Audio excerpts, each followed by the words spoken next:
Hola estudiantes, hoy tenemos una introducción de cómo hablar sobre el pasado usando pretérito e imperfecto.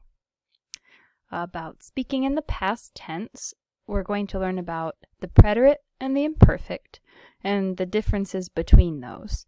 If that doesn't make any sense to you right now, that's okay, just keep watching. So, in Spanish there are two ways to speak about the past. There's preterito and imperfecto. Preterito, or preterite, is used to speak about completed actions that had a finite beginning and end. So anything that happened suddenly, if it happened once, if it happened a specific number of times, an interruption to some action, that is preterito, preterite. Okay, it happened. The other kind, imperfecto or imperfect, is used to speak about actions in the past that didn't have a definite beginning or an end. They just happened for a while. Examples would be most descriptions and emotions, times and dates. In English, we have this, we just don't think about it as a separate past tense. But when we say someone was doing something or used to do something, we don't mean that they did it in one specific moment in time, just that it happened over kind of a wishy-washy period of time. Let's look at an English story so that you can see the difference, and then we'll see that same story in Spanish. So, yesterday my family went on a boat. We left at 7 a.m. because we were hoping to see a whale. The waves were calm and blue, the sky was golden, and the clouds were shining in the sunlight. My whole family was smiling and enjoying the trip, when suddenly a whale leapt out of the water and landed with an enormous splash. So this picture shows you everything you need to know about preterite and imperfect, or at least how to use them. So these things in green, the waves were calm, the sky was golden, we were hoping, the clouds were shining, my family was smiling and enjoying the trip. All of that is the imperfect. We're setting up the scene. None of those things happened at one moment in time. We were just describing what was happening and how we were feeling. Then we have these words in this pinkish purple magenta color. We went on a boat one time. We left at a specific time. The whale suddenly leapt out of the water and landed with an enormous splash. Okay, those things happened either one time or a specific number of times. You can see the difference in how we use those verbs in English. The was, smiling, were, shining, that's the imperfect.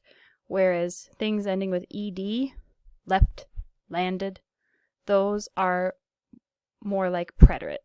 Okay? So let's look at the same story in Spanish. Ayer mi familia fue en un barco. Salimos a las 7 de la mañana porque esperábamos ver una ballena. Las olas eran calmadas y azules. El cielo era dorado. Y las nubes brillaban en la luz del sol. Mi familia sonreía y disfrutaba del viaje. De repente, una ballena saltó del agua y se cayó con una salpicadura enorme. Okay, same kind of a thing. When we're using the imperfect for esperábamos y brillaban, we're describing and setting up the scene, saying how people were feeling. Sonreía, disfrutaba. When we have sudden, one-time actions like fue, saltó, se cayó, we use the preterite. So, how can you tell the difference when you see them? Well, to me, the endings of preterito verbs sound a little sharper. You can think of them like a sudden leap back into the past. And they oftentimes have an accent mark on the last letter, especially in the yo and el, ella forms. Some examples are comió, saltaron, leí, canté, dijiste. Do you see how those sound a little bit sharp, like we're leaping back into the past suddenly? For imperfecto, the imperfect, to me the endings sound a little bit wishy-washy, like you're not sure exactly when they happened. And they usually have aba or ia somewhere in them, which gives them kind of a rocking sound, like they're going back and forth over an uncertain period of time in the past. Some examples would be comía, saltaban, leía, cantaba, y decías. Do you hear how those all have ia and aba in them? We'll learn more about how to form these verbs later on. For now, I just want you to be able to recognize which is which and know why we're using them. So, this is one teacher's list of how to remember, a mnemonic device for how to remember when to use preterite and imperfect. I did not make this, but it's pretty cute. You can think of Simba cheated. So, for preterite, Simba, a single action, an interruption, a main event, a beginning action, or an arrival or departure, those things all trigger the preterite. Whereas the imperfect, the aba, ia one, that you use with characteristics and descriptions. The health of someone, if they were sick, that's not usually over one moment in time, but a period of time without a specific beginning or ending. Emotions, age, time. This is kind of a weird one. So if we want to say it was 10 o'clock, we say eran las 10. That one you might not want to think about too hard. Just accept that time goes in the imperfect category. Endless activities, so if you did it over an endless period of time, and the date.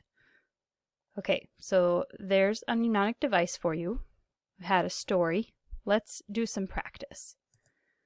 So you decide, preterito o imperfecto. Yo escribí.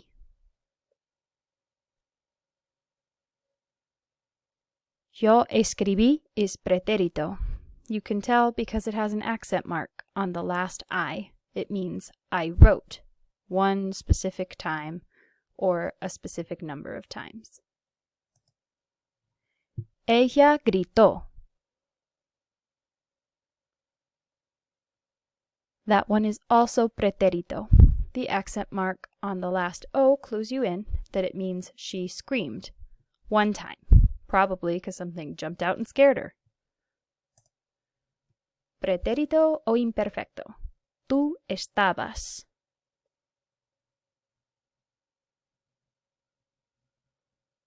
That one is imperfecto. The aba in this verb clues us in that this didn't have a finite beginning or end. It's an imperfect past tense. You were for some period of time. Preterito o imperfecto. Nosotros queríamos.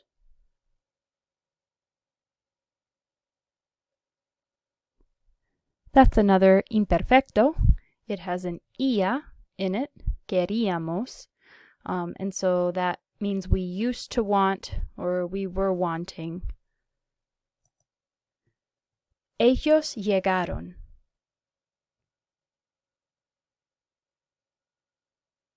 That is a preterito verb.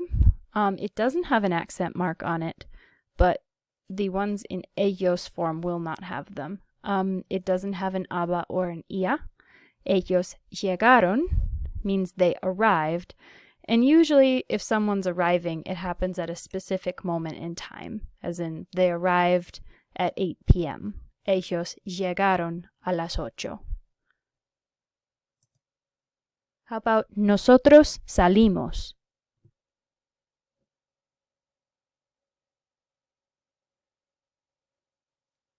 That's another preterito.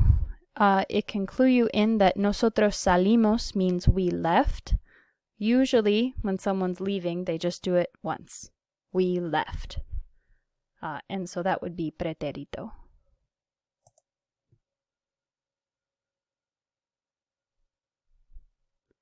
Yo tenía is imperfecto.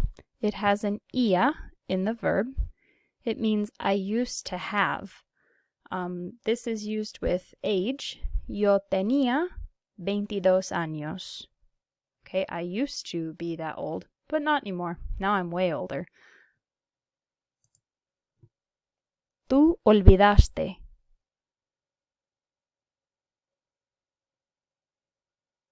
That's right, this one is preterito. It sounds rather sudden, and it means you forgot. Typically, that would happen one time. How about ellas trabajaban?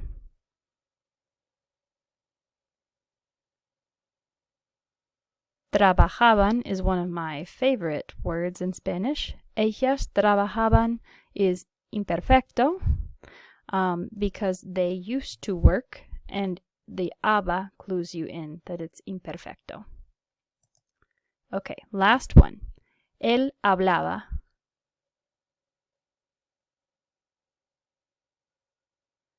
I bet that you got this one correct. Él hablaba is an imperfecto because it has aba, means he was talking or he used to talk. So I hope that that explanation gave you a good introduction to this concept. It's pretty complicated. In all likelihood, it's going to take you a while to acquire this, but hopefully having the introduction will allow you to see those two different types of verbs and start to see how they're used together. Buenas noches. Hasta luego.